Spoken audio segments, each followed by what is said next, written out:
যে বলবে ভাইরা ভোজন আসছে একদম মুখের মধ্যে দিব। কিন্তু আওয়ামী লীগ মানে বাংলাদেশের ইতিহাসের নাম, তার জন্য যোগ্যতা লাগে। 24-এ কোনো গণহত্যা হয়নি, 24-এ ষড়যন্ত্র হয়েছে, চক্রান্ত হয়েছে। তারেক রহমানকে তাহলে রাজাকার?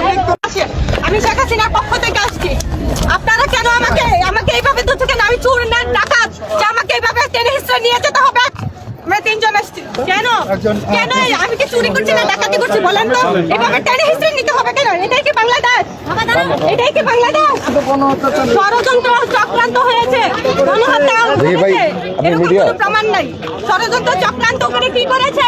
আজকে তেলের লাগি তো তেল পান্না তেলের জন্য ঘন্টার পর ঘন্টা সিরিয়াল দিতে হয়, খাবার পায় না, মানুষ হতাশায় মরে যাচ্ছে। যে বলবে ভাইরা ভোজন আসছে একদম মুখের মধ্যে দিব। কিন্তু মিষ্টি সুভাষ, জনগণ ভালো আপনার জীবনে কখনো ভালো কিছু করে প্রতিদানে ভালো পেয়েছেন? পাননি। আওয়ামী লীগ ভালো করেছে বাংলাদেশের